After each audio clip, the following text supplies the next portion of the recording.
This podcast is part of the Big Heads Media Podcast Network. For more great podcasts, head over to bigheadsmedia.com. Previously on TV Tuners. Dear Lord, please guide and protect us as we discuss the latest TV news and reviews. Deliver us from the sin of our fun segment, wherein my co-hosts attempt to define the latest TV show concepts from only their titles. Please watch over us as we discuss the latest offering from CBS. In Lord Father God's name we pray. Amen. Amen. And now,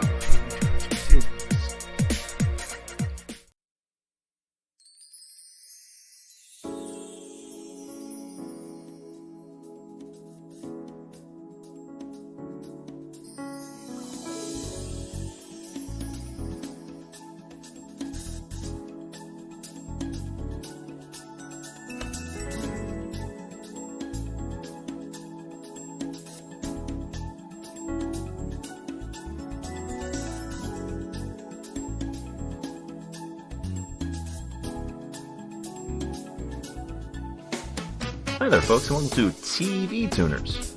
It's a television podcast for the true fanatics. It's a weekly dive in the latest in TV news and reviews. I'm your host, Swanson. With me, as always, is my co-host and cartel guy who's real possessive of his girlfriend. Mios Dios! Oh. Poor Yeah, Biblioteca. this was a mistake. Hello, Governor. Oh. Okay. That'd be an interesting idea if it was just like a bunch of Mexicans and then the leader was a British dude. No, he's just a hanger-on. He just follows them around and they're too afraid to do anything.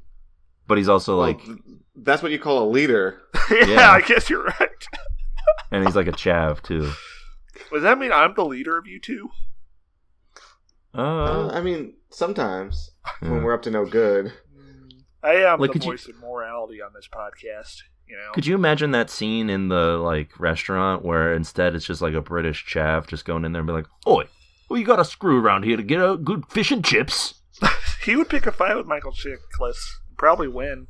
Oh yeah, he'd be like, "You looking at my girl, bruv?" Look, I'm just picturing this chav making an insult that somehow incorporates fish and chips. I'm workshopping this right now. Okay. I could I imagine think we like, would just call him the C word a lot. oh yeah, probably. I could imagine like every time he shows up on screen, like the music gets real intense, where it's just like dum dum. Yeah, he's shot from low angles when he walks in. Yeah. Always shirtless. They should play like some classic British music, but like at like a low key. What? So it's vaporwave? Yeah, it's vaporwave Yeah. like Benny Hill. It's just like So it's just Pet like- Shop Boys is playing. Yeah, it's just like vaporwave, like. That would be very funny if, when Michael Chiklis' car gets ran off the road, you just hear Pet Shop's Boy coming from the mob boss's car as he rolls up. And he just comes out and says, "Bro, you looking at my girl, huh?" So yeah, with us as always is our other co-host and new age dad who we're supposed to dislike, Kyorain. Hey, want to check out my crystals here? And by Yeah, crystals, do you mean... Meth. Yes, sexual crystals. Oh. See, Okay. I'm happy with either outcome. What do you do with these crystals, Kyorain? I mean, Swanson. They're I don't powered by know. carnal energy and libidinal desire. Well, like sexual acts charge up the crystals. Mm-hmm. Well, yours is looking pretty light on color right now. You have a problem going on there, pal? Swanson, I'm really glad you asked. Oh. Yeah, come here. Oh, hey, put that away. We got this is a family show. Wait. This is Wait, a what's it family about? show? Yeah. What? Yeah, do you guys not know that? No! Yeah, this is So a I thought family we had podcast. E. I thought the E in TV tuners was for explicit. No, it's E for everyone. Oh. You click a little button and it says that's for everybody. Oh, no. All right, so we've officially gone over 100 episodes without being family friendly. So does that mean we're just gonna go to jail? Well, I guess I have to call the Border Patrol now, yeah. What? We are in Denver, though, so they will take a bit to get here. Okay, well, we should be able to finish up the pod in, plenty of time. Yeah. They're going to be, booking it, but... Well, no, in fact, the Border Patrol can operate within, 300 miles of any border, United States border. Like, for any reason? Yeah, they don't need warrants for a lot of stuff. Yeah. So I could just tell him, hey, Stairmaster, he's up to no good. He was down at the border. I You heard should him come, talking Spanish the other day. Do something about that. Yeah. Yeah, you should just come, round him up, put a bag over his head, see where it goes. And they'll just be like, okay, we're on our way. No It's questions really asked. convenient. Yeah. Yeah. Anyway, if you like what you're hearing so far, why not consider subscribing? No. Yeah, you can do that. We're available on all of the podcast apps of your choice. Apple Podcasts, Google Podcasts, Stitcher, Spotify, and more. Any place you can find us, we're there, waiting for you to subscribe. Yeah, I'm waiting for them, but I'm a little bit scared of the idea of somebody coming back for more. Oh, you what? You want every episode to have just a handful of new listeners. Yeah, And no old listeners. Yeah, the concept of somebody watching or listening to anything, and then the next week wanting to see when more of it comes out is a little scary to me, to be honest with you guys.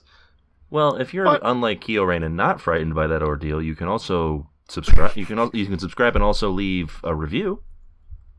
Yes. What? Yeah, We need those stars on iTunes. No, you Brunch don't is coming understand. up. Swanson, you're out of your mind here, because leaving a review helps out the pod. Yes. Which, I don't know, that's kind of giving me, like stalker kind of vibes. Like, oh, we're going to have to call Dylan McDermott? Pretty sus if you ask me, a man helping out another man's podcast. Yeah, so...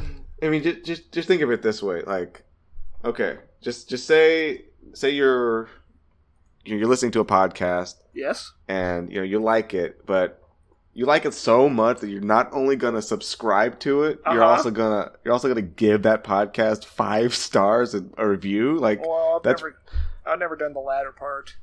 Yeah, that kind of invokes images of like somebody like standing outside your window at like 3 a.m. That's kind of when you talk about it, it's kind of a simp move. Well, think about it this way, Kyorain. It's less that and more of them standing outside your window holding a boombox and it's playing the podcast.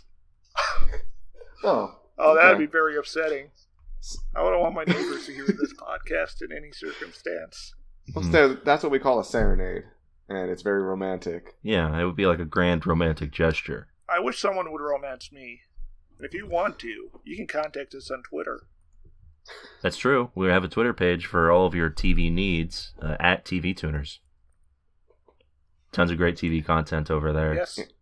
Yeah, TV content and insinuating that sitting congresswomen are CIA operatives or something. Yeah. Lots of Sopranos stuff, too. Yeah. No pornography. That is TV. Man, you know what that book could really spice the page up, Swanson? And really get my crystals charged? Okay. Is some pornography on the Twitter account. Let's get the interns. I don't know if that really... it's not really TV, you know? You can put it on your TV. That is true. Listen. You can't put it on your TV.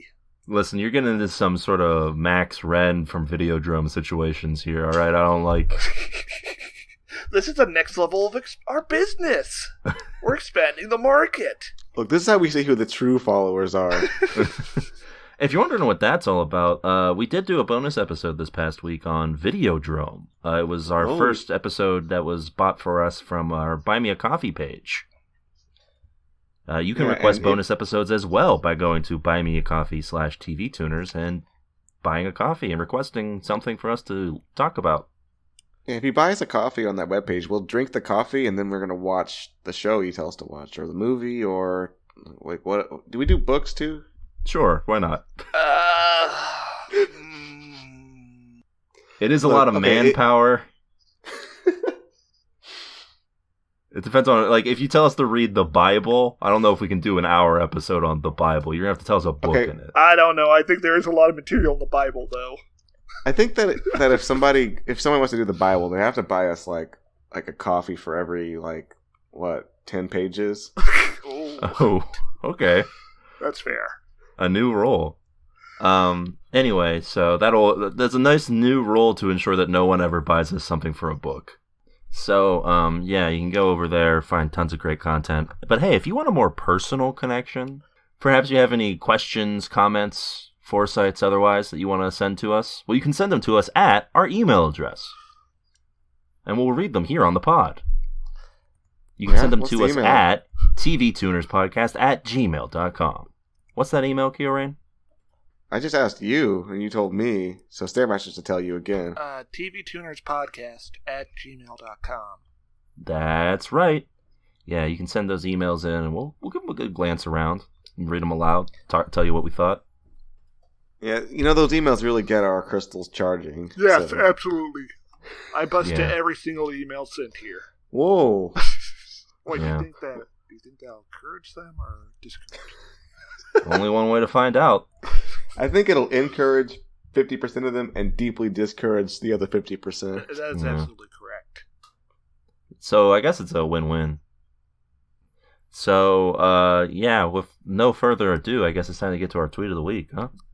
Oh, yes. This tweet of the week comes from at Chasing Zerps, who writes, "Oh, now CBS knows what a coyote is. SMH." Ooh. Okay, so yeah. Premise of this tweet is that CBS was just blissfully unaware of what was going on near the border, and then only after Trump loses, they're like, "Hey, I figured out what a coyote is. Let's make a show." Yeah, apparently, I guess. Despite the fact that the show is definitely in production before the election. Yes. It's probably predicated on a Trump win, I think. Well, yeah, I could see it. I also appreciate that he adds Michael Chiklis in this. Yes. I appreciate that he's using the men shall become demons guy as his avy. You mean Anonymous? No, it's literally the same mask. Yeah. From the famous tweet we made. This man, I think, has become a demon. Yes. Okay, to be fair, though, he's replying to the CBS account, which did have Michael Chiklis tagged in it, so he didn't specifically pick out Michael Chiklis. Well, in that case, I guess this is a tune-out. Yeah, I mean, this is a bad tweet by, as we've confirmed by looking at his profile, a bad dude. Oh, yes. And not a bad dude in the sense that he's really cool, but a bad dude in the sense that he's like... He has an American flag banner. Yeah, that tells you all you need to know. Ladies, if your fella's got an American flag banner. If your fella's got an American flag, like anything, just look out. Unless it's like a condom, then that's kind of fun and ironic. No, I wouldn't trust that. But it is kind of garish.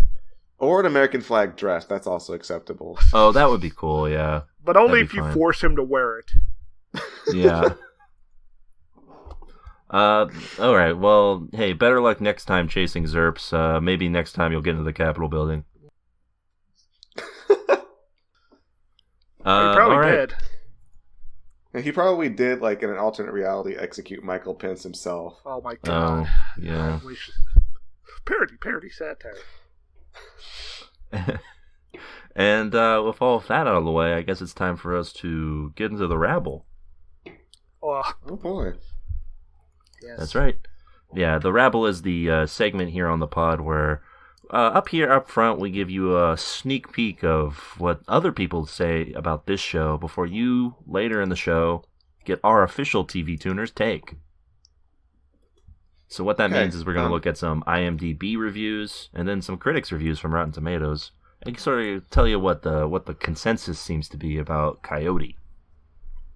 Ooh. All right, so I ended up at a crossroads today because one part of me had an urge to actually show what the average rabble person was thinking about this show, and I just wanted to put like a really milquetoast average IMDb review in front of our audience. But then I saw this other one, which you described to us. Is it a 10 out of 10? Yeah, it was horny. It got your crystal going. Yeah. So, it's 10 out of 10, and it's titled Juan Pablo Raba, and has a heart emoji after that. And this is by The Real Stan Luker. How's that spelled? Stan Luker? Yeah. Is that like a name? Like a name, like Stan and then Luke with an R at the end of it. Weird. Yeah. So, first of all, there's a spoiler alert on this review, but I don't see the spoiler, so don't worry about it. Don't worry about it. Okay. Okay, here it is. Spoiler alert. Juan Pablo is hot. Fire emoji, fire emoji. Hide your kids. Hide your wife. Stop the clock. That Juan Pablo is just so steamy, I can't stop watching. Literally, my eyes are glued to the screen. So much mayhem happening inside me just thinking about Coyote. Hugs and kisses.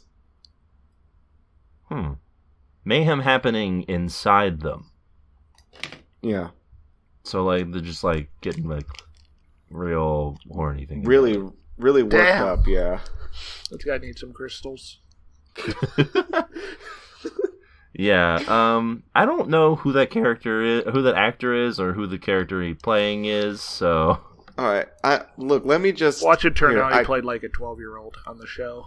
No, it's an adult, or he's an adult. I don't know why I used it as the pronoun, but I looked this person up on the Google machines, and I mean, look, I'm a straight boy. Like I'm super, like, I'm really straight, fellas, but I'm very confused.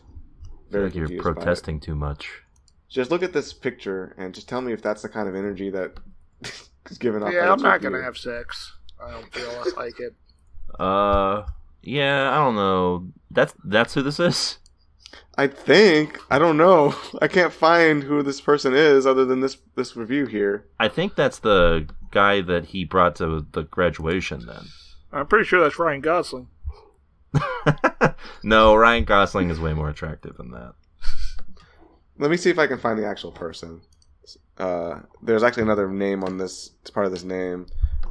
R-A-B-A. It's Juan Pablo Raba. Is that right? Oh, sorry. Okay, I had it mixed up. Oh, okay. It's the wrong guy. Okay. Because according to Wikipedia, he's the guy who played Pablo Escobar's cousin in Narcos. Okay. Yeah, let me make a correction here. Oh, Tony Blundetto.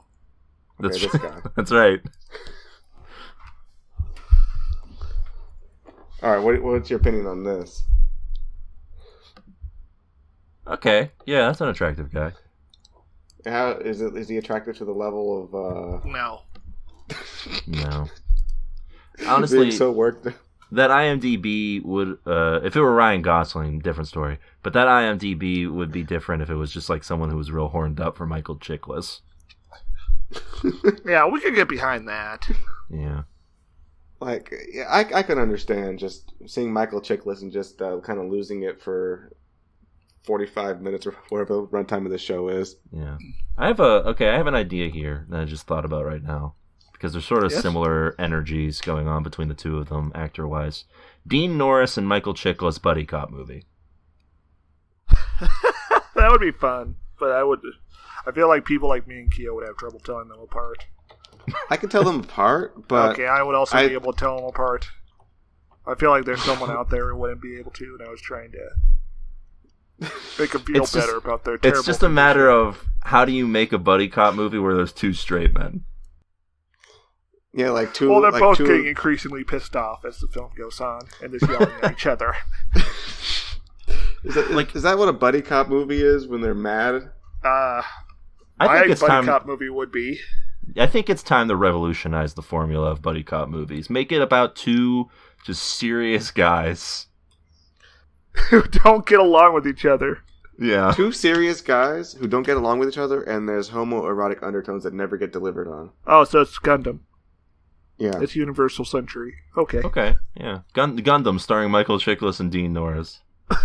He could play like Yasmin Gable or something. Well, as Stairmaster is established, as far as the Gundam rules go, they would die if they tried to pilot a Gundam. So. What rules did I establish? Old people can't pilot they're too Gundams. old. Yes. Yeah. You've got to be like Walter Jr.'s age to pilot a Gundam, apparently. Yes, absolutely. Or something bad will happen to you, or you'll be humiliated. If you're Anyway, I'll go ahead and do my critics reviews now.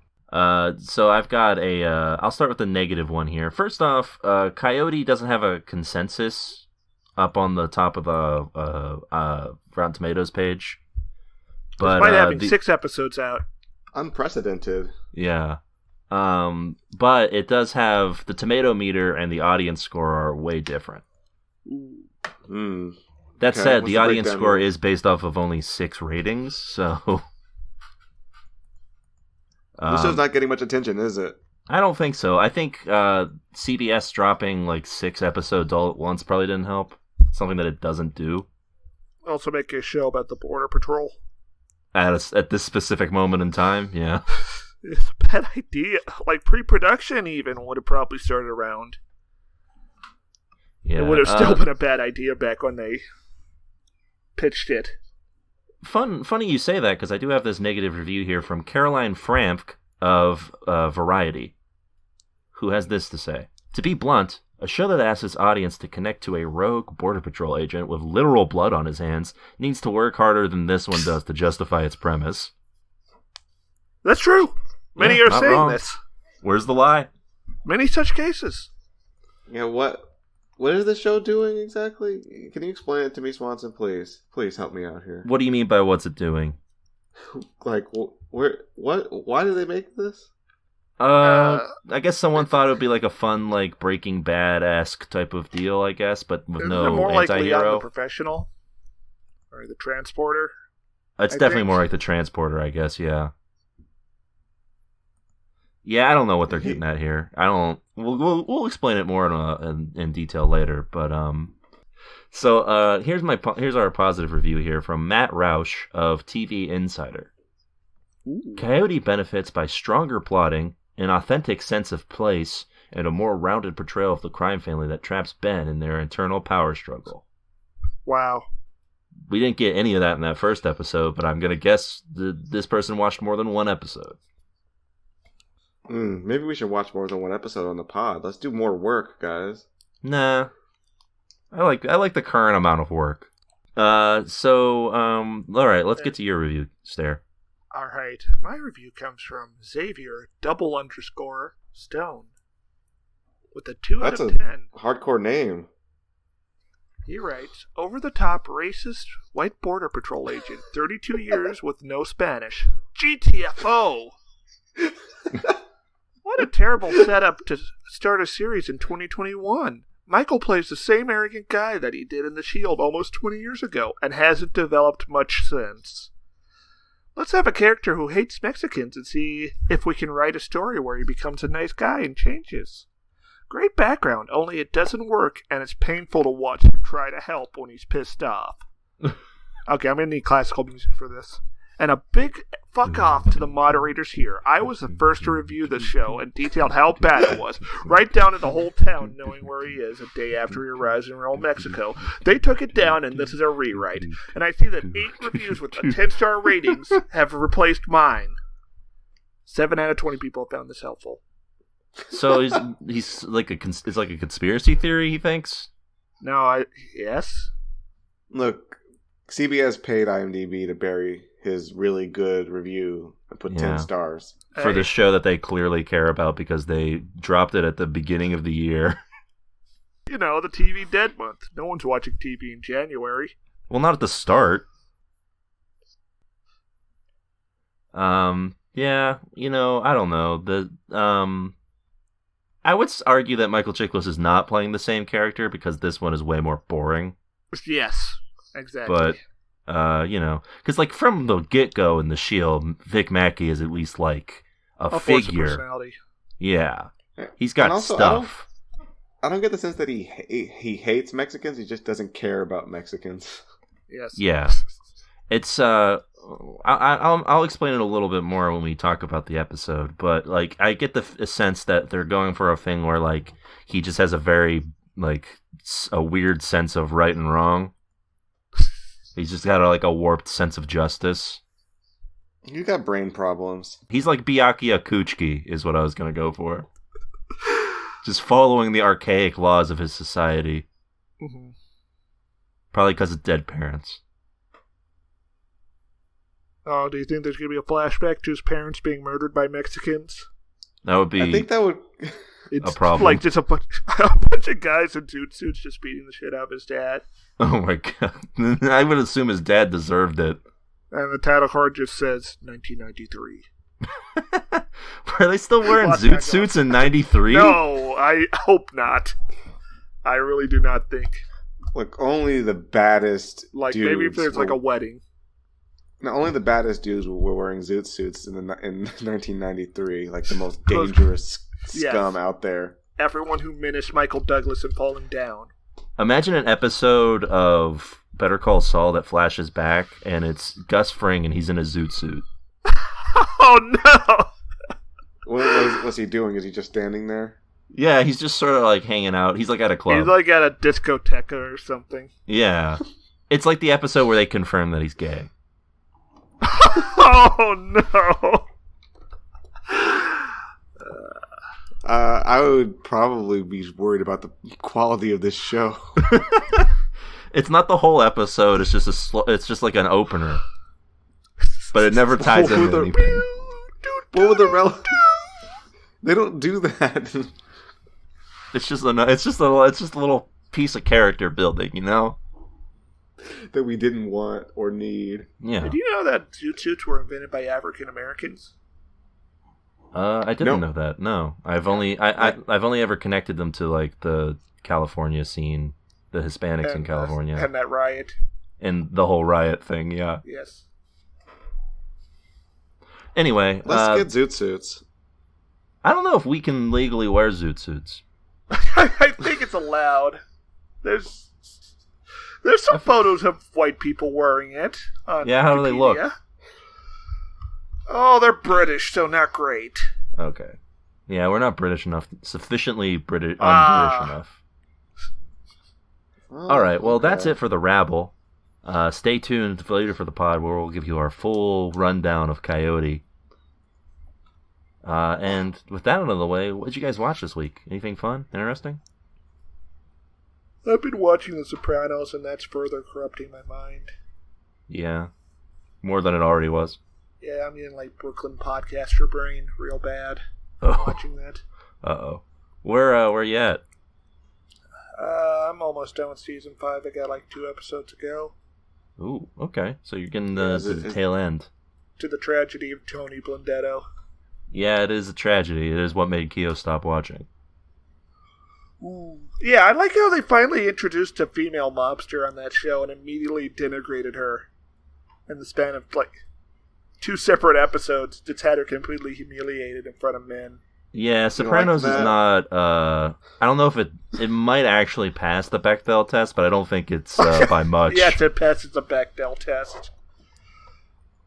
But I think having a woman held at gunpoint and offering to suck over her assailant's cocks is a different kind of no-no. Well, that's what I mean. I don't know if it passes it by much. Yeah, it didn't pass this dick suck test. Yeah, I think that contributed to me quitting the show as well. Oh, fair enough. Yeah, that makes sense. Let's see. The Sopranos is canceled. Oh, okay. Canceled. No longer the greatest TV show. Yeah, secretly it didn't end. It was actually just canceled. Yeah, they had plans for season 7. Oh, that's why I kept it black, because I heard about the misogyny. And I called David Chase. Yeah.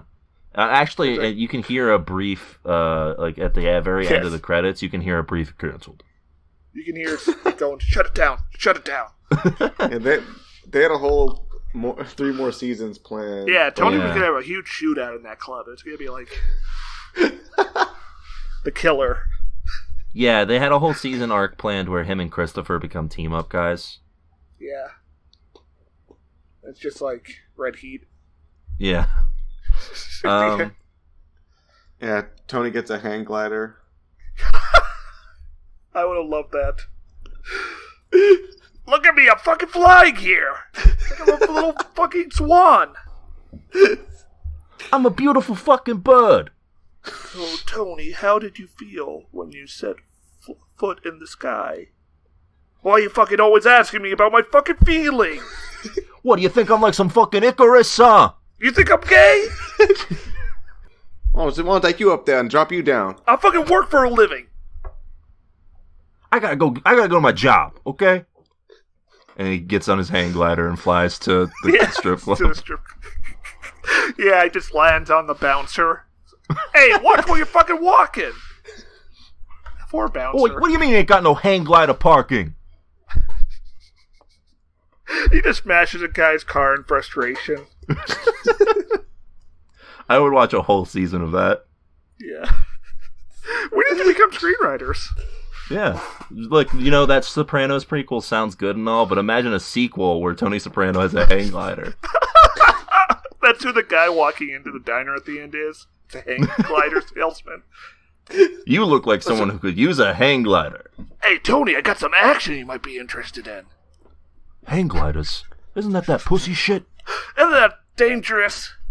You could break a damn legs flying on one of those. Oh my god. Tony flies into a gorge and ends up in a coma. Again.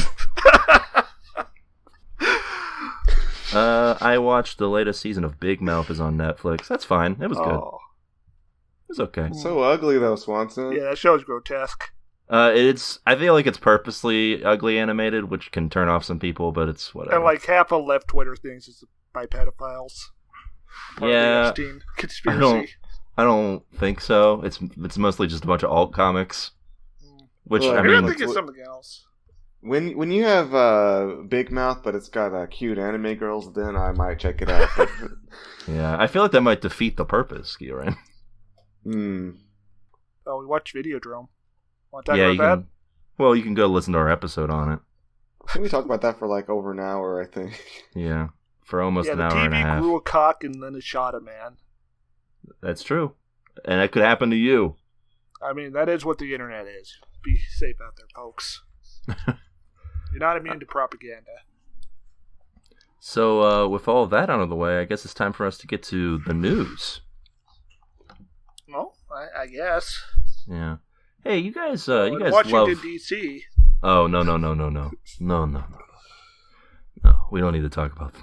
We already had that tweet of the week guy. We don't need to talk about that. Are we going to hold a funeral for a country when this is all said and done? Not yet. I feel like we might have to... I think that might be rushing it a bit. It's a bit premature. And on the pod. Yeah. We need to see Biden rip the Constitution in half before they'll do that. Yeah. That'd be pretty baller. I would expect a lot more if he did that. If he just declared like Sharia law, you would be like, all right, I'm ready. Yeah. I'm willing to see where this presidency goes. Think about it. Two wives. Like, imagine like Biden comes out for a press conference and he puts down a prayer rug. Listen here, Mac. We're all going to pray to Mecca. Where are my wholesome Muslim Biden memes? Yeah, and then he goes to pray and he faces the wrong way. Oh no! He's immediately murdered. He's just shot in the back by Secret Service. Secret Service, yeah. I feel like that would happen either way. The moment he brings out a prayer rug, they would be prepared. You would just hear like, "Take the shot."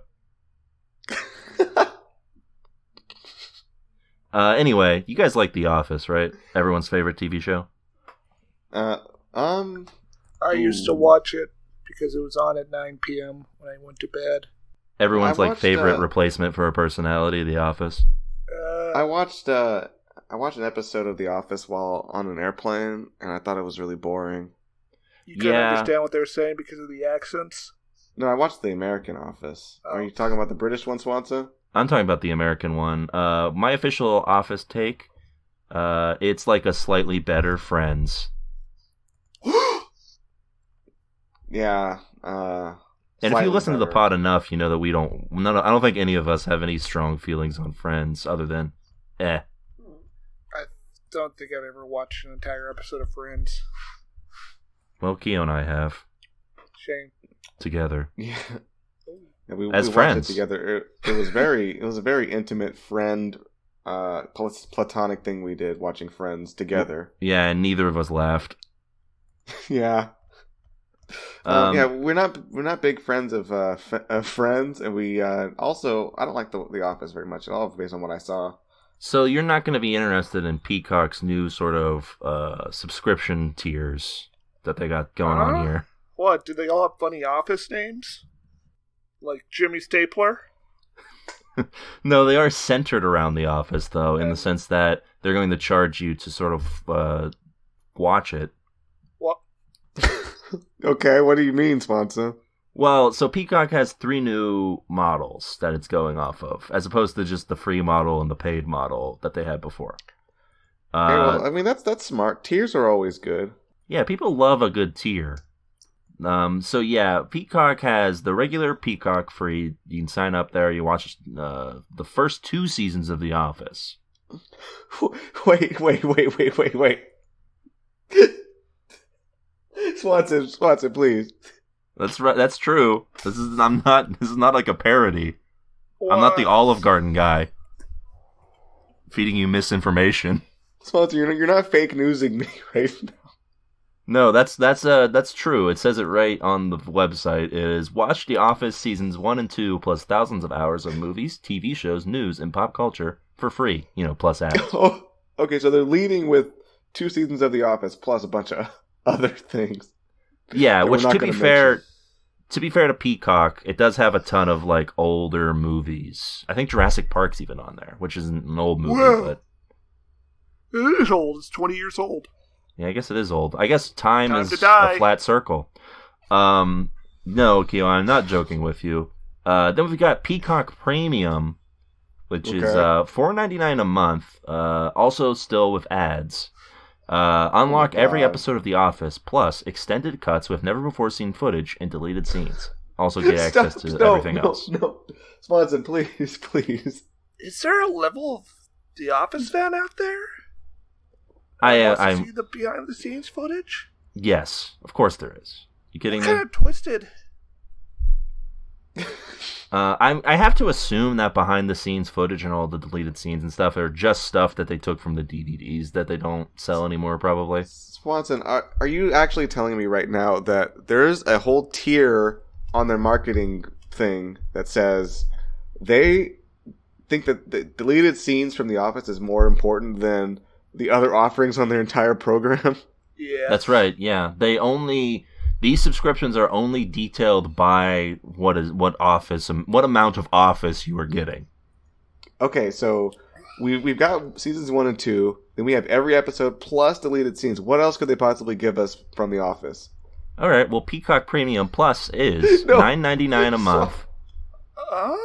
So I thought you were joking. You're not actually going to tell me more Office. No, Kieran, that would be ridiculous. This is the highest. That'd be ridiculous. No, it's all of The Office and everything in premium without ads. Wait, so they all have ads unless you get premium? Unless you get Premium Plus. You have to pay $5 extra for no ads. If you pay $5, you can get a streaming service that has ads on it. You have to pay $5 extra for no ads. It's essentially the Hulu model, but it costs more. Yeah, and I actually had an experience with Hulu. I shared a room with somebody who was watching Hulu for several days, and did they eat or sleep? No.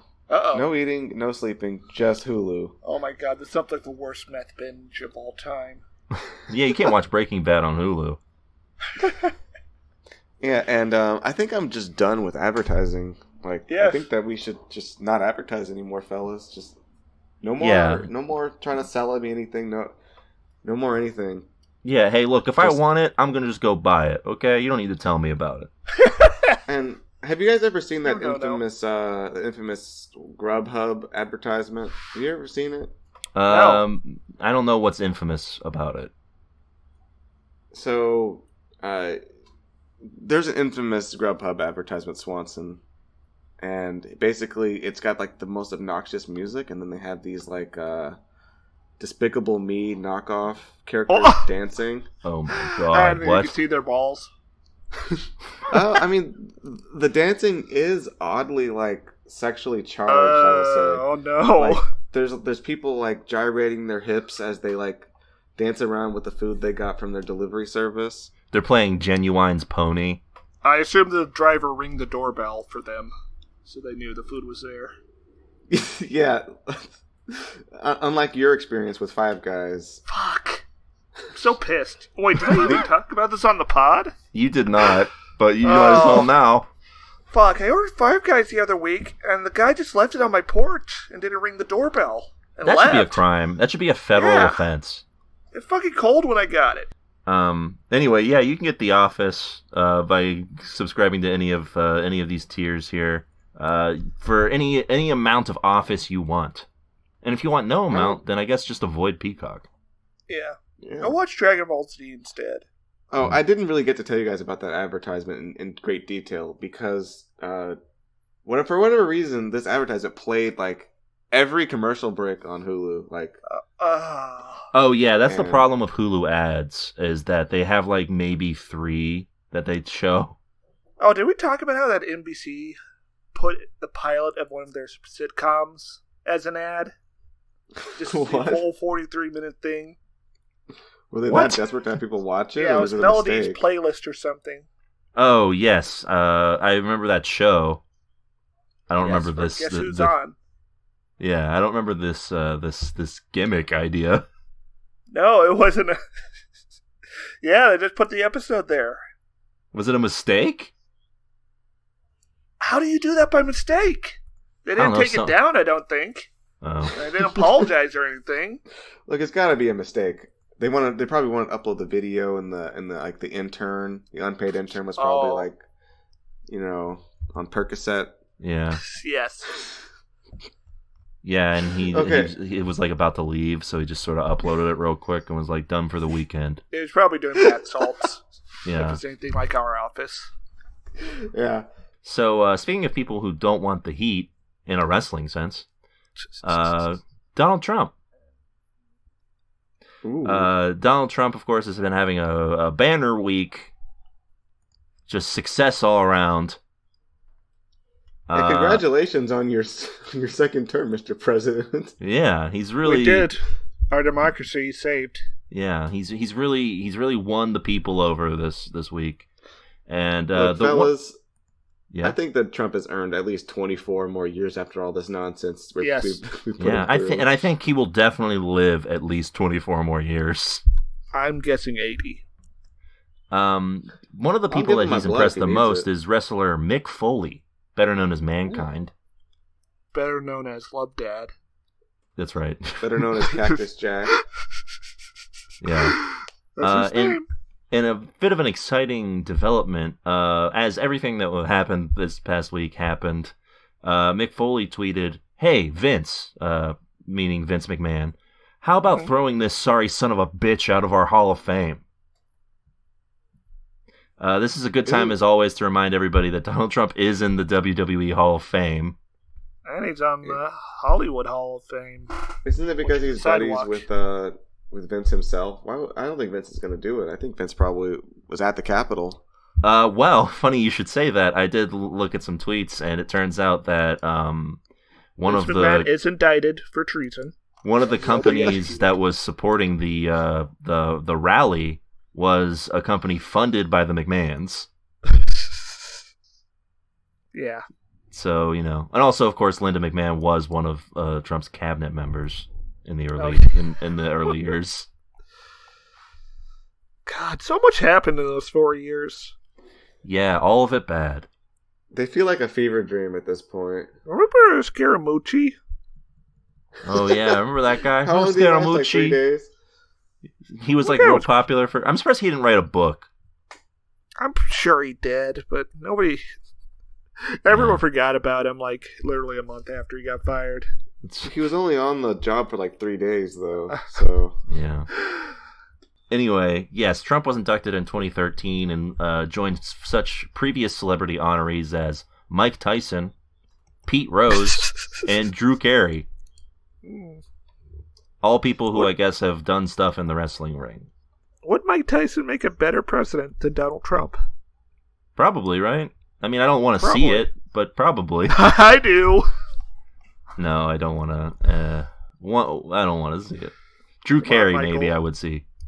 Anyway, this is not going to happen. Sorry to burst Mick Foley's bubble, but there's like zero chance that Vince McMahon didn't remove Hulk Hogan from the Hall of Fame when he went on his racist tirade.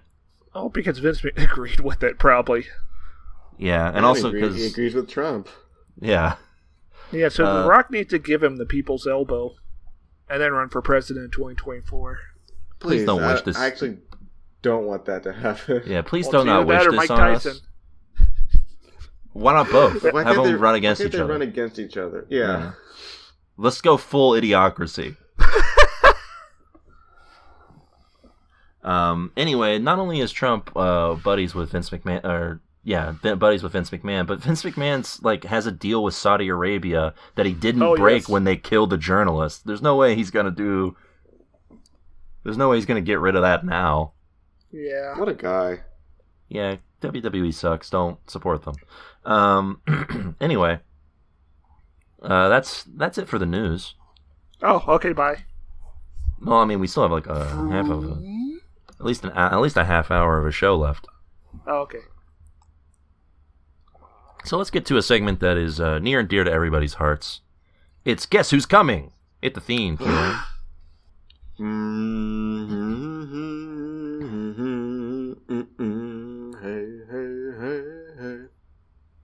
Yes, it's Guess Who's Coming, the popular segment once a month where I give my co-hosts here, Keo Rain and Stairmaster, names of shows that are coming up for the month of January, and they're going to guess what the premise is based off of the title.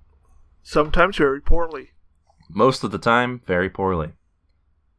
We'll start out with NBC and their show, Mr. Mayor. Alright, so there's a small-time mayor who's embroiled in a horrible scandal involving murder. Oh, and okay. There's a little man. Oh, right off the bat.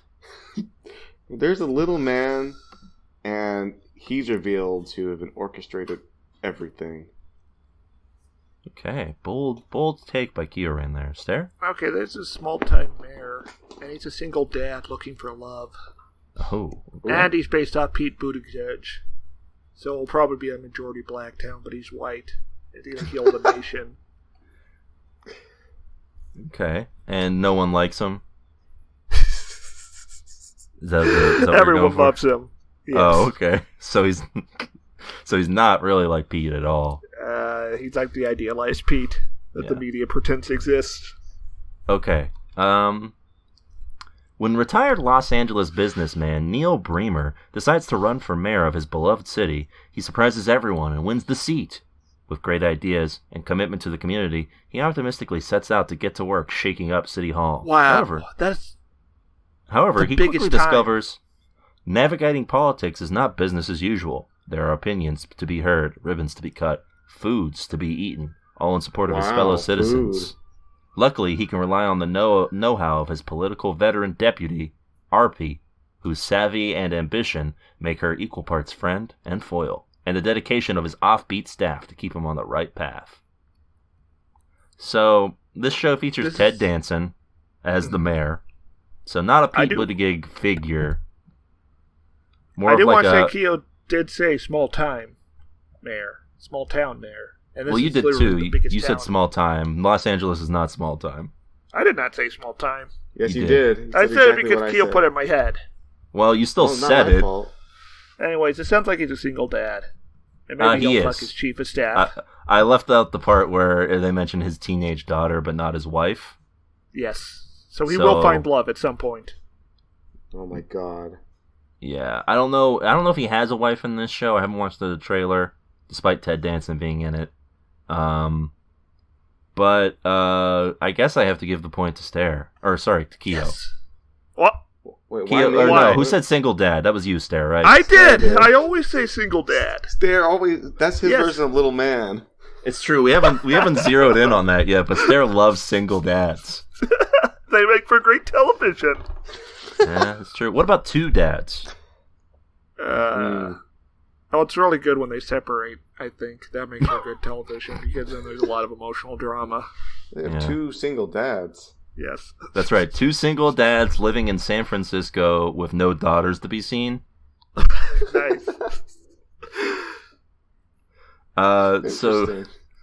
So that's 1 point for Stare. Looking good so far, Stare. Don't fuck it Oh up. my god. Maybe I won't. Maybe this is my year. Yeah, it's 2021. A new leaf. Oh, I gotta Alright. squash this. Let's go to ABC and their new show, Call Your Mother. Oh, You want to go, Stare? all right. It's about a guy who has a phone that allows him to speak to the dead, but he has unresolved issues with his mom and can't call her. For some reason, the number is blocked. Delightful. What network did you say this was on? ABC. ABC. Alright, Sort of this the is outlier because we've watched like one or two shows from them. All right, so this is a sitcom. That's right. Mm-hmm. That's all I'm. Okay, fine. It's a sitcom where there's a troublemaking kid who gets into mischief and gets in trouble, has to call his mother, who is a no-nonsense, name-taking mom who takes care of mom business. Okay? And she has a gun. Yeah, and she has a... No, she doesn't have a gun. This is ABC. Yeah, nobody No has guns. a gun on ABC. Yeah, it's owned by Disney. No guns. All right. The series follows an empty nester mom who wonders how she ended up alone while her children live their best lives thousands of miles away. She decides her place is with her family, and as she reinserts herself into their lives, her kids realize they might actually need her more than they thought. Wow, that sort of sounds like a haunting. Shut I would up. say it sounds more like a generic sitcom. History Like if you- will vindicate me. That doesn't sound like a 2021 sitcom to me. That sounds like a sitcom from like 1981. That sounds like a sitcom, maybe 2004. Isn't that ABC's whole MO that they just kind of make milquetoast garbage nothings over and over again? Yeah, I guess it's very true. Anyway, that's a point for Keo. So all tied up as we move away from the networks. I could have just won by calling it a sitcom, and that's it. Probably, maybe. It was really the mom part that clinched it for you. But I also had a mom. Barely. She was not the main character. Keo made her the protag. My mom is like the basement in AOT. Let's move to Hulu for the first of two Hulu programs featured on this game. Ooh. Okay. Everyone is doing great. I'm guessing that's an ironic title. I'm- So,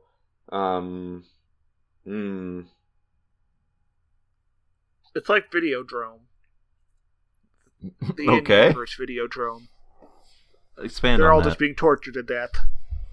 And that's why it's okay. ironic. Okay, well, does Hulu just put stuff like that on the TV, just like Who's Video stopping Dome? Really? Hulu's stopping them. All right, so I'm guessing this is like an ironic sitcom about a dysfunctional family who... Wait, didn't Swanson say it was a game show? No, Game show. I didn't thought say Swanson anything. said- Okay. I think it's a sitcom about a dysfunctional family who's not doing great, but they try to pull things together and put on a happy face to get through these trying times. Also, there's no guns. Okay. And the dad is married. Oh, Yeah, the dad's married to His a wife. woman. to Beelzebub himself. To his wife, Beelzebub. No, I'm not Oh, being very pick. ambitious about this one. All right. Well, let's see. Seth and Jeremy enjoyed relative success from Eternal, a hit television vampire drama. 5 years after their show has ended, they lean on each other as they struggle to reclaim their previous level of success and relevance, awkwardly navigating the perils of life and love amidst a humorously painful coming of age. Yeah, that's just like mine. So we got a bit of a situation here where it seems like both of you were pretty far off, or at least far off enough that I need you to explain why you should win. I want you to consider that getting old and irrelevant is sort of like being tortured to death in its own way. Okay. Okay, well, I want to step away from the dysfunctional family part of it and head over to the fact that I did say it was a sitcom, which is closer to whatever Stare described, which was like you gotta stop. torture. You can't fucking just say the genre and went off of that. Come on, that's not Stare, what you people pay for. you said it was a torture program. Yeah, I did say that. Yeah. So I think I just would lose by default. Yeah. This is people just trying to pull it together and make things work. I mean, that's what they were doing in those Videodrome transmissions. No, they weren't. They were just screaming, "Please stop, no!" Yeah. Or being, like, aroused. Yeah. Alright, so, Keo gets that point. Stare, it's not looking great for you right now. I'll pull it off in the back half. Alright. Okay. Let's hope you pull it off here with this next to last one. Hulu's The Sister. Alright. So, there is a sister, and she's like estranged from the family. She's like not in town. She's like gone. But then one day, there she is. And guess what she's got now? What? Is a guess. A gun? A gun. It was either that or a little man. What's she doing with the gun? She picking it up, putting it down? She's picking it up, putting it down. She's not taking any guff from anybody. Anymore. Okay. Time for revenge. On who?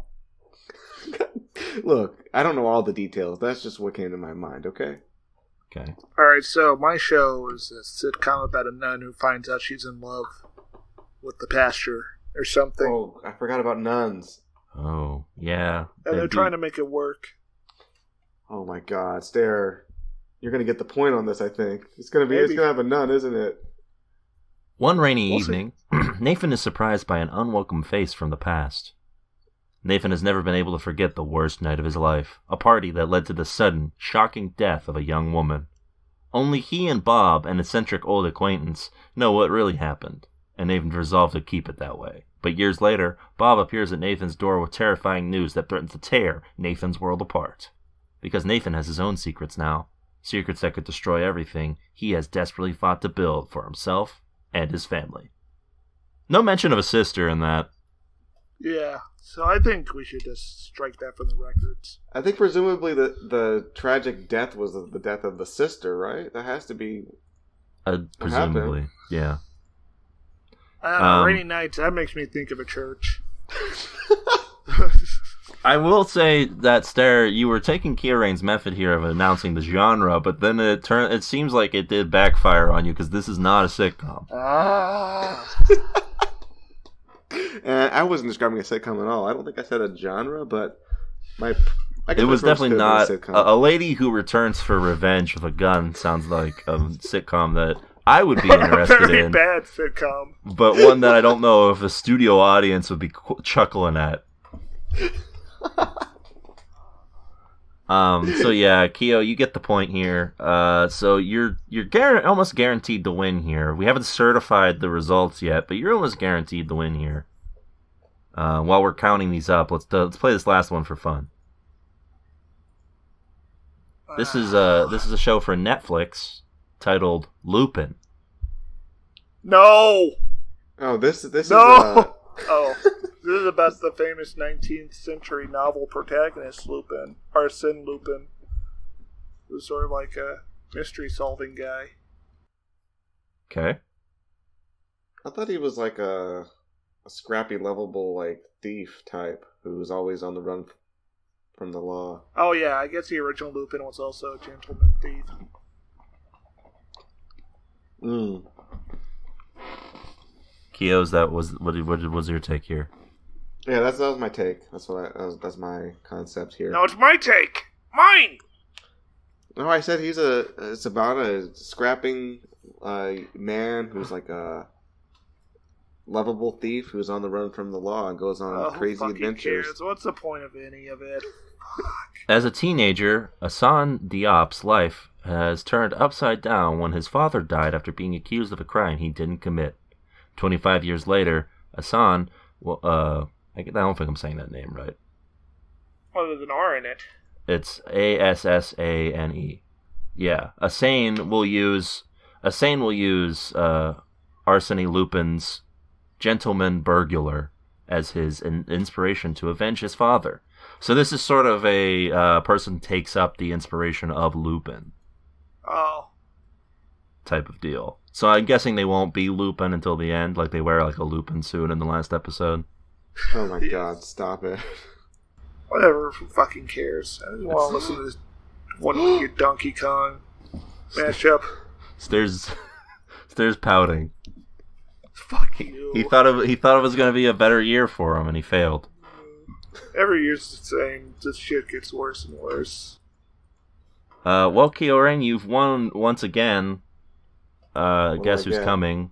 So here's your prize. It's a sack. What's in the sack? Potatoes. Looks. Oh, fish and chips. Oh, it's That's true. right. This is a key ingredient. I was right. Yeah. The the potatoes were one of the things in there. Yeah. Oh, these are votes from the Electoral College. Don't mind those. I gotta return. Why do they all say Ralph Nader? Listen, I have some time travel I need to do to go back in time to a previous election. Swanson, can I talk to you separately for a moment here? Sure. What's up, pal? All right. So listen, Stairmaster, he kind of shouldn't have known about that, and about the fish and chips. The fish and chips, yeah, that's part of it. We don't want him to know about that because that's my dinner. That's my dinner. These potatoes look good. But also, I think I'm gonna have a few. Yeah, he's gonna eat my food. But also on top of that, he knows about the conspiracy. And the conspiracy to get Ralph Nader elected in what was that 1996? Yeah, we need to we need to deal with this little problem we've got here. Oh God, there's a worm and I swallowed it. Okay. Well, do you want me to send him back in time or something? No, here's what we're gonna do. So we're about to enter the main event of our podcast, right? Yeah, that's usually about the time we do that. All right. So when we get started on that, it's gonna be we're gonna be talking about the show, blah blah blah blah. I need something to wash these potatoes down with. And he's gonna be jovially talking about the show, having a great time. I'm gonna this milkshake that Kyo brought looks delicious. Oh, Kyo, he's drinking your milkshake like that famous scene from There Will Be Blood. So yeah, so we're gonna talk about the show, and you're just gonna come up behind him and just shoot him in the back of the head with your service rifle. Oh, we're gonna sort of mice and men him. Yeah. Okay. Yeah, sure. Sarah's probably dumb enough to be a Lenny. Okay. What were you talking about? Oh no, we're talking about how we're so happy that you ate my food, and we're so happy that you know about all of our plans. Yeah, I've already got an acid reflux from these raw potatoes. Yeah. All right. Well, that's it for Guess Who's Coming. So I guess it's only time left for one more thing. It's our main event, and we're set to talk about Coyote. What? The new CBS All Access show Coyote features Michael Chiklis back again as the role of Ben. Back at TV as the role of Ben Clements, who is forced to work for people that he spent his career trying to keep out of America after 32 years of working as a Border Patrol agent. We don't get any of the working for part, but sure. So, did the Coyote leave you at the border, or did it let you in? What? Did it let you in before ICE detained you? I'm kind of confused about the dichotomy here, but okay. Listen, there's no good options when we're talking about a show like Coyote. So yeah, Michael Chiklis is here. There's a sort of an odd... you guys might have noticed this. It says at the beginning that it's actually a Paramount Network show. Yes. But it got is... my hopes up briefly. Yeah, Paramount Network is the former Spike TV. It was supposed to be apparently a Paramount Network TV show, but then it was... it debuted on CBS All Access for reasons. I don't know why. And that's the story, I guess. So, wow, interesting. Thank you, pal. So yeah, we Michael Chiklis is here. He is playing a thoroughly unlikable character, but not in like a fun way. What are his personality traits? He likes enforcing the border and doesn't pay attention to his family. He seems a bit grumpy, I guess. Yeah, he's like grumpy. Yeah, he doesn't like a messy house. Those are all of his character traits. Oh, retired. That's another trait. He's old. Yeah. He's retired, but he doesn't really want to be retired. Yeah. Which is character Why don't you become a vigilante instead? Better TV show. I mean, yeah, it would have been a better TV show. Look, a lot of things would have been a better TV show, fellas. Let's just get that out of the way here. Yeah, a lot of things. So we open up here with these people trying to get into trying to gain access through the border, and we get shots of lambs. What could that mean? Some imagery. I think it's implying that Michael Chiklis is Jesus Christ. Oh, okay. So these people get pulled aside by cartel members because I guess they're just going to start peddling some drugs real quick. Once someone protests, immediately gets shot, which causes 3 other dudes to leave. One dude messes up his leg real bad, or was it like his side? He cracked something. I think they left that guy. No, they were carrying him. He cracked his ribs. You can walk on that. He was walking around like, oh, my rib. Oh, no. So we get a lot of these guys sort of crossing the desert. Yeah, it's a real journey. Yeah. You kind of are rooting for them to pull through. And I was like, wow, they really know how to shoot the desert. And it's because the director is from Breaking Bad. Oh, my God. It's Michelle MacLaren, who did some of the most popular episodes of Breaking Bad.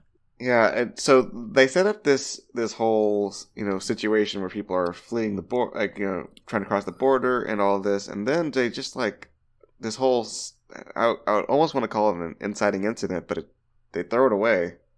You see, yeah, they see the border wall, and there's a figure walking towards them. Yeah, and he looks grumpy. He's a grumpy figure. Yeah, it's Michael Chiklis. Yeah, and we get established real quick that he is a complete shithead because they hand him their water for him to drink. Oh, their only water, and he drinks all of it and throws it on the ground and then keeps walking. Yeah, I hope he dies in the desert after that. Yeah, that's not like a great introduction to your character. Like, imagine you're watching like The Good, the Bad, and the Ugly, and Clint Eastwood appears, and his first act is to just sort of like essentially leave 3 dudes to die in the desert. So we have to assume that the goal here was to make this character unlikable. You think that's complex? I don't know. I think it's a bad writer's idea of complex. Yes. But no, I think the idea was that they were going for him being sort of a little shithead, like not a full Walter White at the end of Breaking Bad shithead, but like a medium-sized shithead. Like a medium rare? Yeah, but there's no heart of gold to this guy.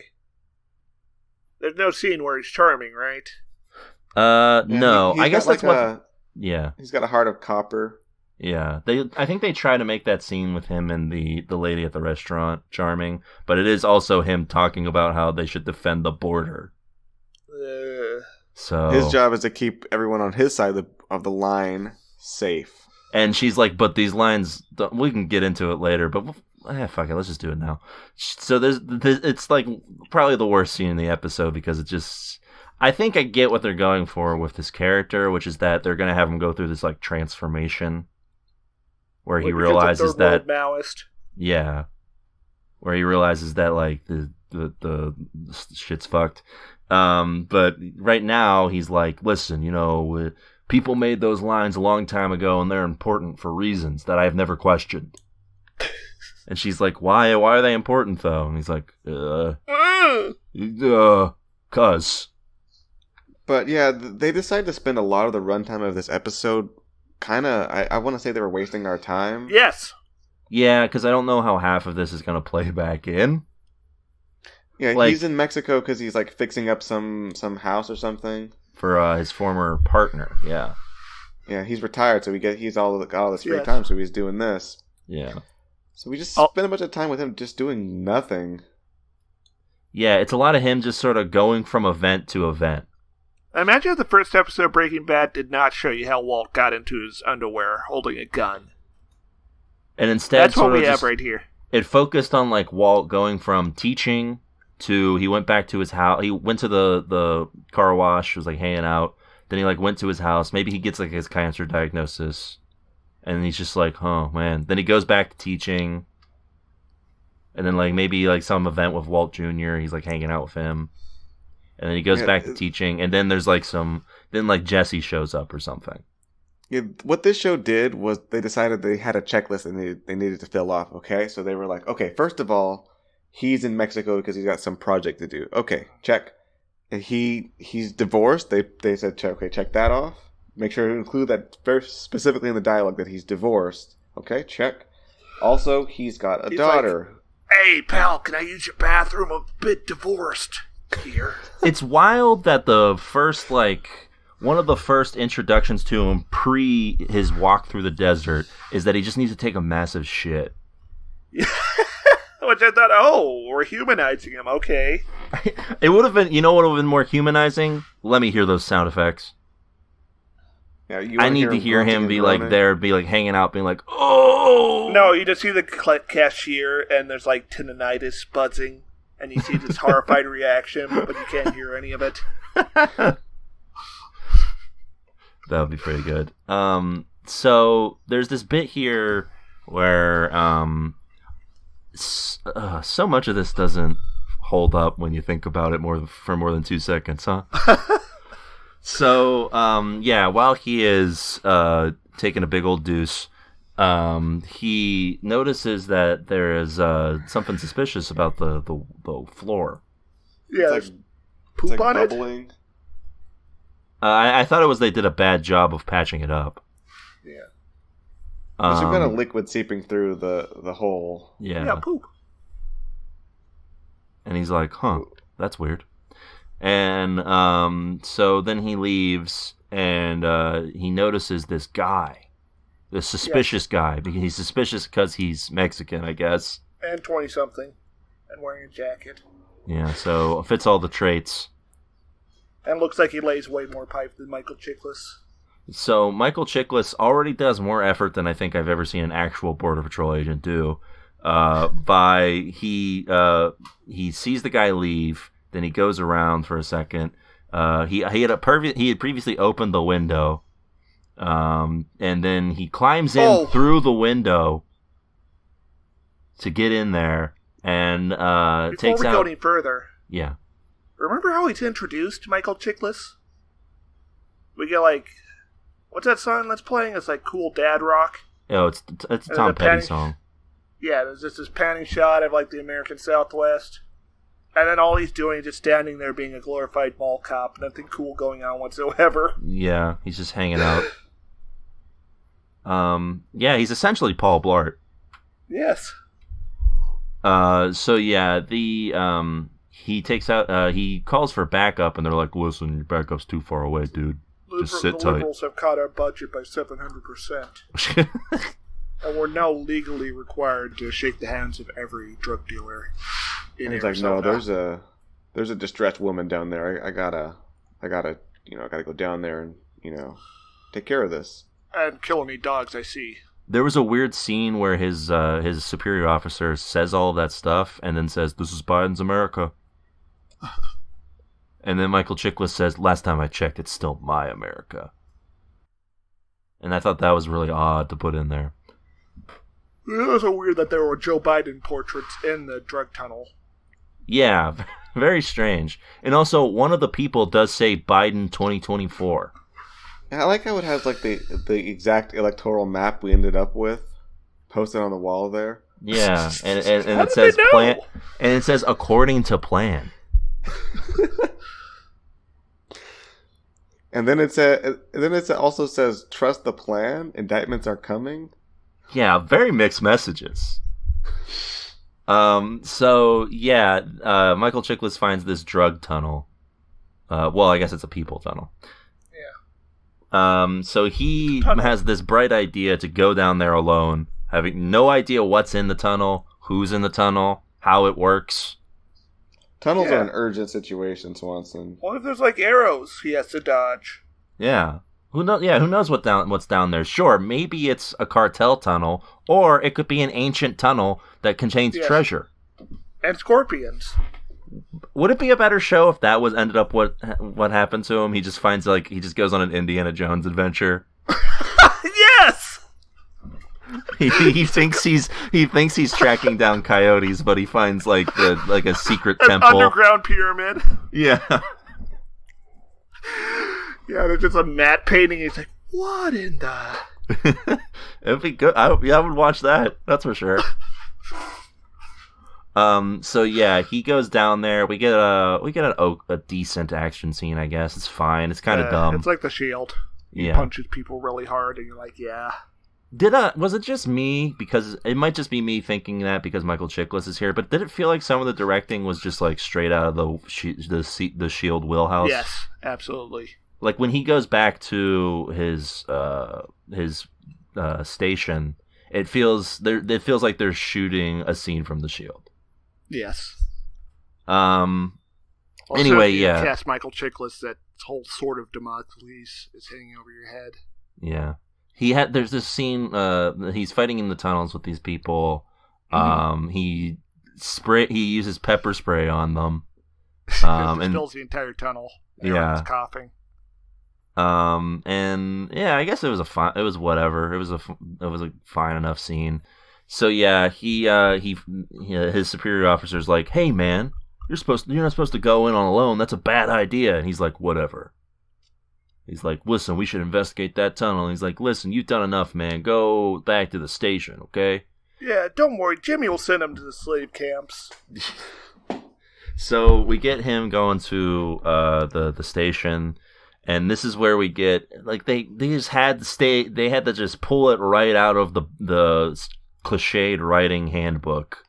It's the day of his retirement. So he gets first off, he's still a dickhead. Sees a whole ass cake in there and throws it in the trash. He's really mad that he's retiring. Like, what's his problem? Like, what an ass. Like, okay, maybe you didn't want that cake, but there were definitely people there who wanted that cake. Yeah, I wanted that cake. Yeah, same. Probably like, yeah. I would. Do you ever get this thing where you watch a movie or a TV show and you see a cake and you immediately get worried that the cake's going to be ruined or something? Yeah, yeah. Do you think it was a real cake? That they wasted a cake on that? Yes. Yeah. Such wasteful Hollywood practices. They probably wasted 12 cakes, like, because they just had to keep getting the shot. Yeah. They're like, "Oh, you a little to the left this time." Cakes are so fragile. It's upsetting. Yeah, I did not like it. So we learn it's his retirement. He shows us some pictures of his new boat, the SSS Live Forever. And yeah, he's like, "Yeah, I'm retiring as of today." We get this vague conversation he has with this lady where she's like, "Thank you for doing all of this for our Thank you for your service." Yeah. And he's like, hey, you know, I'm a good guy. And she's like, I know you're a good guy, and that's why I think you're a good guy. And we don't get I'm a good guy. We don't get any explanation until much later about what he's actually doing in Mexico. But we do get copious shots of him just cruising around to Dad Rock. Yeah, they really like to waste our time on this show. This is they accidentally spent all their money on the soundtrack.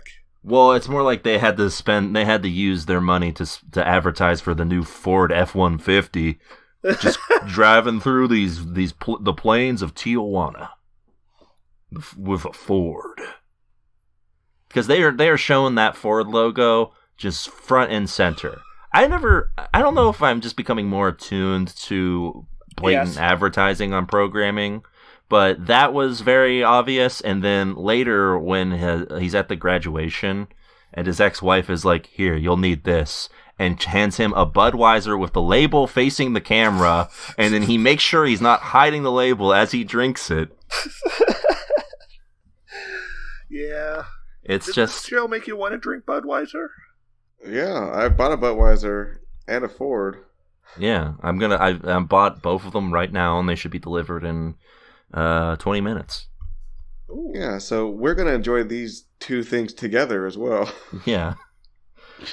Maybe it's just maybe it was just poorly done, and it's better in other places. Like, this was Sonic the Hedgehog levels of not hiding that you had advertisements placed in your movie or show. Do you think this show would be better if Sonic the Hedgehog was teaming up with Michael Chiklis? Yeah. Yes. Yeah, definitely. Hey! Michael Chiklis was like teaching him how to be racist. Whoa, I don't like the look of these guys. They're Mexicans. No, go on. Whoa, Sonic, you can't say that. You don't say that part. You imply it. You just imply it by their character and the way they look. Here's a move. Ask them where they're from. Hey, where are you guys from?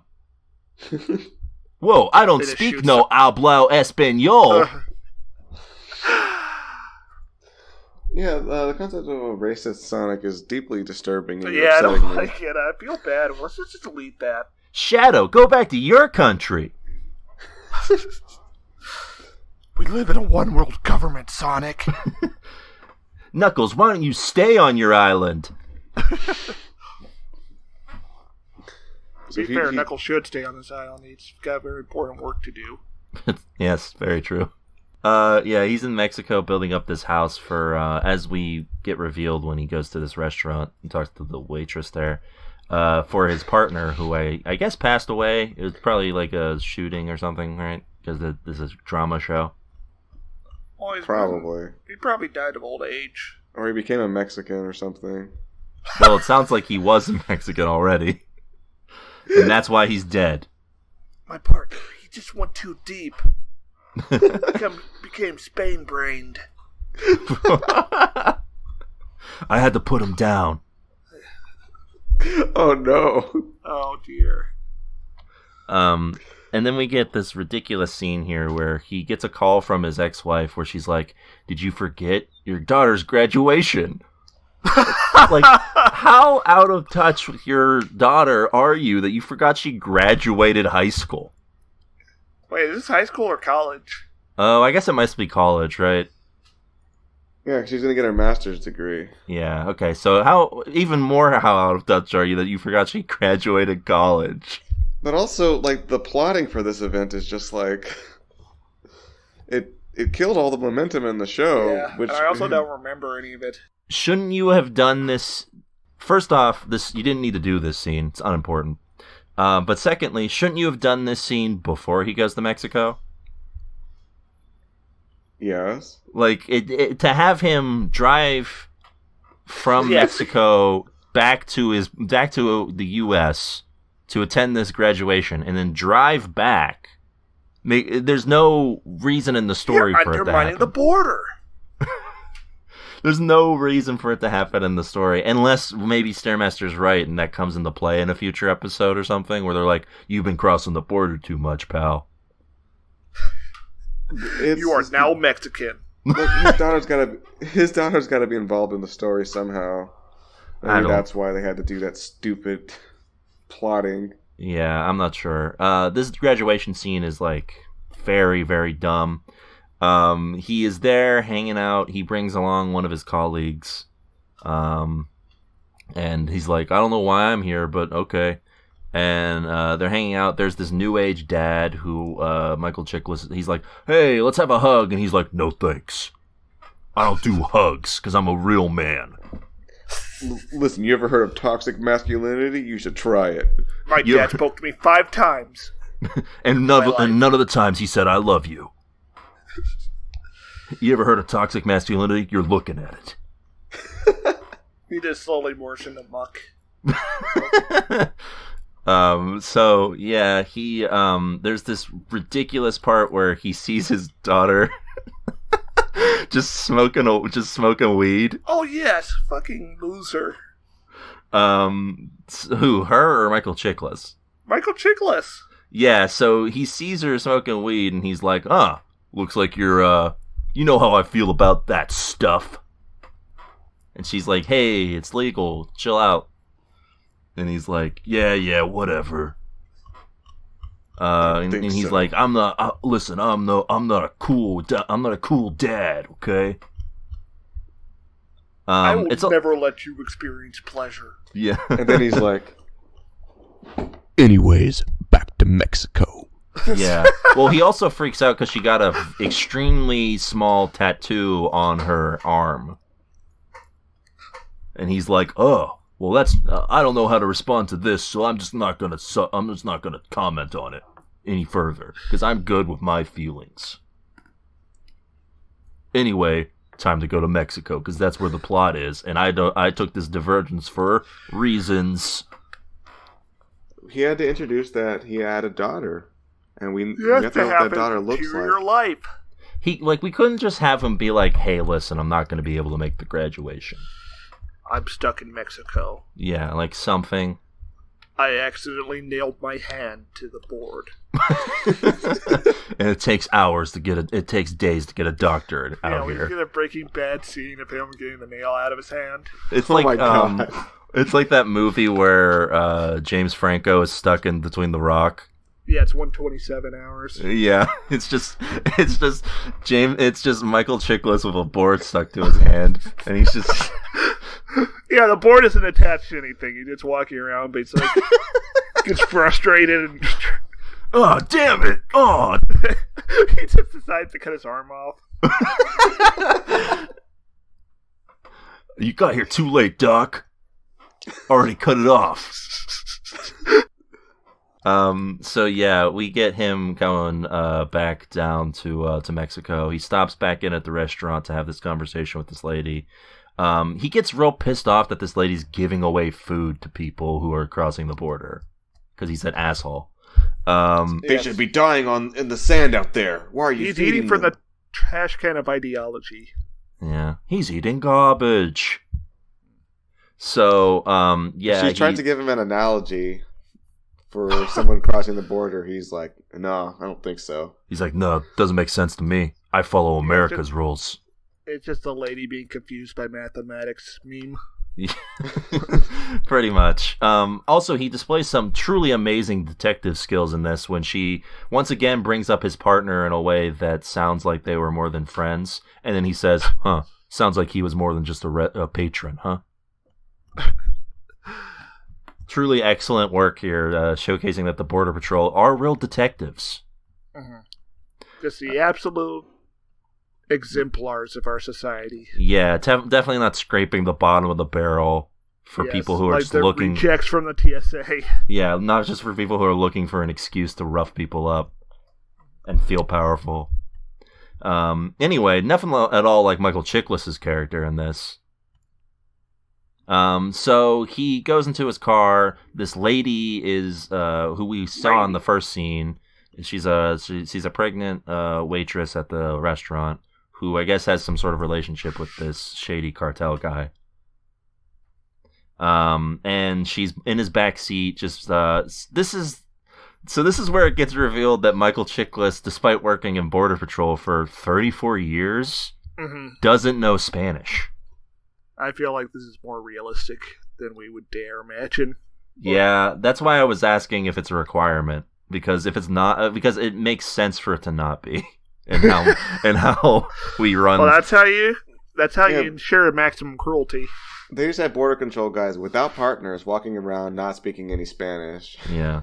Well, I guess, yeah, Stairmaster has a point here. Listen, if you can't understand what they're saying, then you don't have to feel bad. Yeah. They might sound upset, but they're not speaking any real language, so you can just leave them to die or whatever. Yeah, like you can ignore their clear emotional cues because their language is different than yours. Yeah. You can drink all their water and leave them. So, she's like speaking to him in Spanish, in panicked Spanish, and he's like, "Hey, listen, I don't understand what the problem is, lady. All right, hey, calm down. I don't get it." So then he drives her to the police station. Yeah, she's like, "Listen, I need to go to the U.S. because this guy is gonna kill me." And he's like, "Huh. Anyways, the cops can handle this." Yeah, he's like, you know who has a great track record? Cops in Mexico. So he takes him down. He takes her there, and he's like, "Yeah, listen, this lady's hysterical. All right, you got to get her out of here." And all these cops are like, in trouble. Yeah, they're like, "Take her home," and they pretty much set Chickless up here, right? Yeah, why did they do that? Because I don't know, because I assume that it's going to be like a reveal that they're in on it, right? Yeah, but I don't understand why the guy's so mad. He got everything he wanted. Yeah, I guess it's true. Anyway, yeah, this cop is just like, "Hey, man, chill out, all right? Next time, maybe she won't come back alive." And he's like, "Well, all right, whatever, dude, I'm on my way." So he's driving down the road again, notices, also, it feels like... Actually, yeah. he flat out tells him, like, taking her to the police is just going to get her killed quicker. He's like, huh.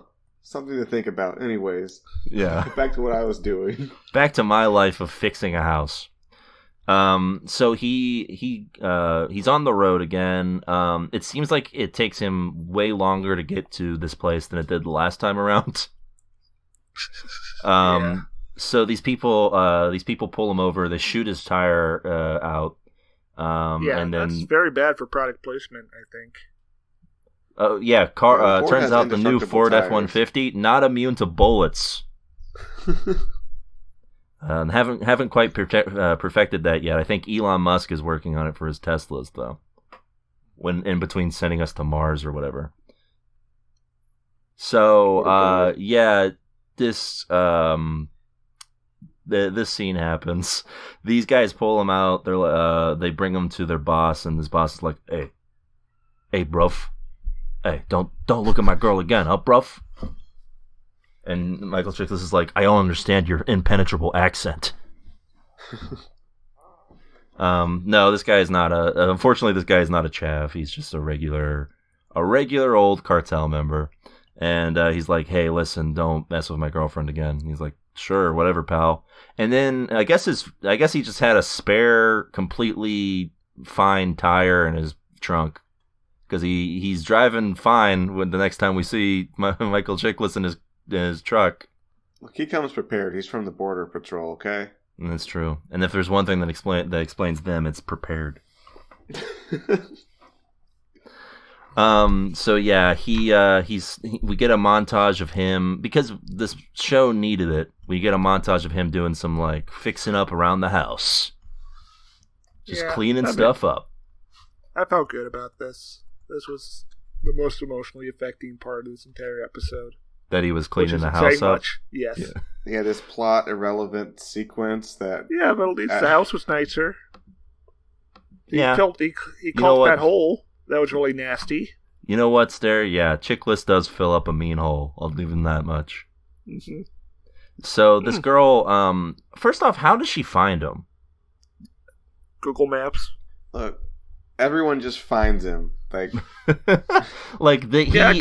IMDb was right. Yeah, what about what? About them just finding him after half a day. Yeah, like they do a lot. I figured a lot of the whole driving around at the beginning was to show how isolated the area he's currently in is, and then they just find him. He's like on Yellow Pages. Yeah, and like she doesn't have a car or anything. She, I guess, just walked there. I think Mexicans can teleport. Judging by If they what could teleport, happens they next. could cross the border much easier. Oh.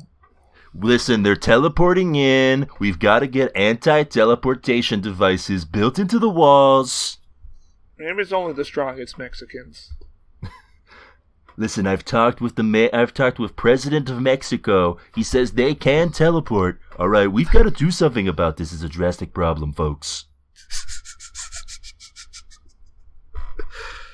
There was one in my bathroom. I was very startled. I thought it was Bette Midler coming for revenge. So yeah, she's like, "Hey, listen, you gotta protect me," and he's like, "All right, fine. Let me call my friend who's a lawyer, and this'll help." What a dumb scene, by the way, where we have him call his friend up, and then his friend is like, "Yeah, I can. I guess I'll do that." And then, sure enough, the lawyer character comes out, and she's like, "What's up? We just had sex." And that's the extent of her lines in this show. Great writing from the show there. Look, you have to be apprised of the situation between these two characters. Otherwise, just, what's the point? Yeah, I would argue what's the point of that scene in general, because it doesn't do anything other than establish that these two, they're in a relationship. And then nothing else. Michael Chiklis wanted some help on this, okay? And he called in the help. It's going to show up like 2 episodes from now. Imagine if the first introduction of Kim Wexler and Better Call Saul was her just coming out of Jimmy's bedroom. Yeah. We get this fight sequence here when these two guys track down Michael Chiklis based off of something. Intuition. It would only be good if Jimmy was introduced that way. If he had a tie over his shoulder, like what's his face, Dilbert. Yeah, that's true. Okay, so his car pulls up and there's one guy in there. Yeah. Michael Chiklis points a gun at him, and then another guy appears from the shadows behind him. He which teleports. They can teleport. This is the most skilled ambush I've ever seen. Yeah, because it's not like the trailer's small. Like, to get around the trailer, you would have to go to the side of Michael Chiklis. So, like, it would be it's either the greatest ambush of all time, or he is the most blind to his surroundings person. Which is probably why he was in Border Patrol. Very true. Not any other. Because he noticed the car pulling up, and the car was definitely had the guy in it, right? Yes. Clearly one guy. Where'd the other guy come from? Just please explain that to me, Swanson. He teleported, Yes, Rain. Swanson. What do you mean? He saw the car pulling up far away. They stopped when he went to go get his gun, and he said, "All right, I need you to teleport behind the trailer." He did it, and then he drove up. Okay, and somehow this amazing ambush does not result in these guys just winning over on Michael Chiklis. Yeah, Well, no, it turns out show. It turns out they underestimated the lady, who is apparently the most brutal person in the entire show, because she kills both of them, and while Chiklis is just sort of lamely fighting them. Yeah, so there was a kill that was very unique in this. Yeah, the coolest part of the episode, easily. Yeah, she murdered him by using like home improvement materials. Yes. More power. Yeah. Yeah, Tim Allen will be proud. Yeah, what was that? Like Equalizer. Like foaming caulk? Yeah, it was like fast foaming caulk, I think, right? And this guy's face is just fucked up. Yeah. Like it's all Cronenberg-esque. Yeah, it was pretty gnarly. And then after he finally gets control of this guy's gun, he's like, "All right, hey, stay down, man. I'm gonna arrest you." And then she just shoots him like 15 times. Can you imagine if he just criticized her right then and there? I feel like he was about to. What are you doing? Murder! Murder's illegal, you know? I was like expecting it. But then he was just like, "All right, I guess it's time to go." He's like, yeah, that's, I guess we didn't really explain that this boyfriend was not really a boyfriend, more of like more like a sex slaver. Yeah. Yeah, like just a chose this woman. rape master. Maybe phrase that differently. Yeah. I don't know. How Can you master that? And do you want Maybe to? don't make it sound like my name.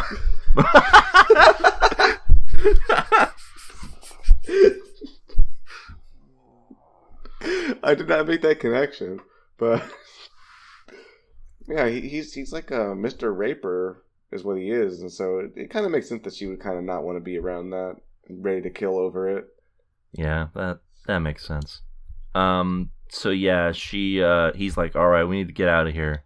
So they get in their car, they're driving away, and he sees the cops coming, and he's like, oh, good, time to report you back to the cops because I've learned nothing. And she says in Spanish, nowhere is safe, and he understands it. Look, I think he can secretly understand the tone. I think he's just a new type. Oh, a weird reveal at the end there. So he goes off road, and that's where we end this episode, mercifully. Yeah, that's Coyote. Final thoughts? That's a tune out. That's a tune out. I don't know why they didn't just make a movie about a guy doing this. Okay, yeah, Michael Chiklis can be in movies. So the premise for this show, as you described it to us, was not covered in this first episode, and Yep. it was what was it? I can't find it. He has to work for the people he was trying to keep out of America. Yeah, so I was assuming that the sequence where he gets masterfully and easily ambushed was just going to lead directly to that, but That's what I thought. Every time that someone shady showed up, I was like, oh, this is the part where he gets forced to work for them. First he's in the tunnel, and I'm like, oh, wow, they're getting to the part where he gets forced to work for them real quick. You can see the help wanted ad. Yeah. And then those people go into the restaurant. I'm like, okay, I guess maybe this is the start of them forcing him to work for them. And then at the end, I was like, okay, so he's going to get knocked out and he's going to get forced to work for them. None of it happens. It doesn't.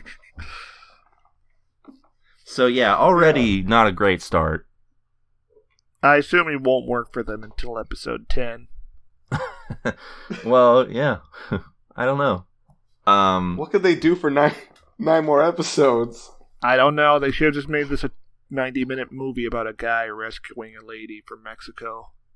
Yeah, I mean, it wouldn't have been any better, probably, but at least it would have been short. It would have been more efficient. They would have been less able to waste our time. Yes. Yeah, and it would have had slightly less scenes of the new Ford F-150. Or there would be a scene where it flies. Well, I'd be fine with that. Since it's a movie budget, yeah. Anyway, yeah, that's a tune out. I don't think there's anything. The only thing of value here was that cool death, and even that is sort of just you're wasting a lot of time to get to it.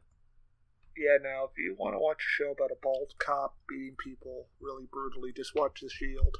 Yeah, at least in that, Michael Chiklis gets to act. Yeah, he's actually kind of fit back then. Yeah. Unlike now. All right, well, what if Michael Chiklis had stretchy powers like Mr. Fantastic, but he still has to work for them? Yeah, imagine if he were like the Thing. No, that would never happen. Yeah, they wouldn't do that, right? No. But if he had stretchy powers, you think he could like take out these teleporting people? No, they would still defeat him. And it would be the same show. Yeah. But they would be like, your powers are useful to us, so we won't kill you. Yeah, exactly. Okay, that makes sense. He can like stretch people over the wall, the border. Because you imagine it just shows like a border patrol officer and he sees an arm just carrying like a Mexican family. Oh my God, Professor Fantastic, except he's a good person.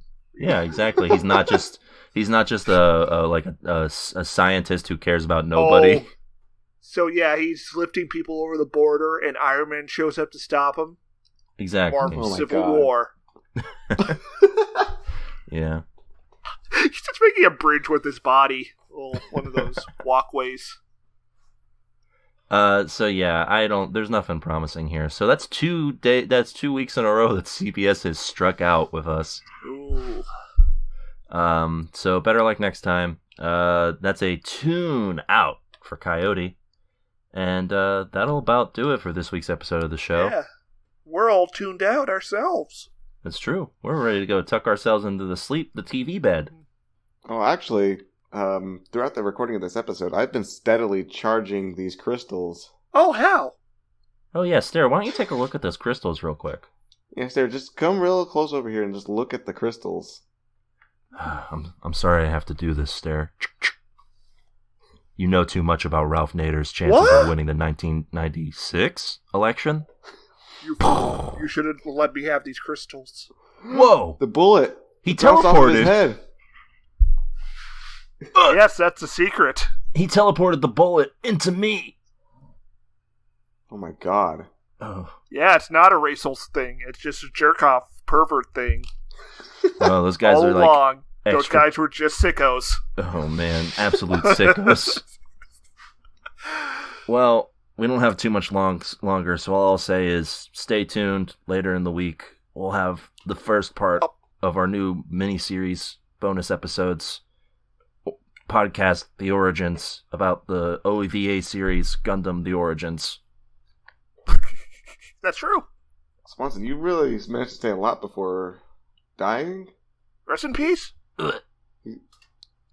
And now I'm gonna kill Kyo. Why? What did I do? Well, you were part of the conspiracy to murder me. Hey guys, it's me, Swanson. I'm a ghost now. And Oh! listen, if you want to subscribe, if you want Hey, to can you help suggest me future contact my episodes, mother? no, not right now. If you want to suggest future bonus episodes, you can go over to buymeacoffee.com/TV Tuners and donate, and just suggest something that you want us to talk about. We'll do it. Whoa, I don't even know what happened. Stare, you thought about killing Kyo and killed them. Oh god, these crystals are way too charged. Well, why don't you give them to me? Okay, here you go. Haha, you fool! I've come back to life. Oh no! Ah! Yeah. See, I just thought about it, and now I killed Stare. These aren't too powerful. Oh well, time to end all of existence. If you're still alive, why not tune in next week? Till then, keep watching. Bye. It's over. I found them. Hey folks, did you know that Stairmaster has never mined for a crystal in his entire life? That's true.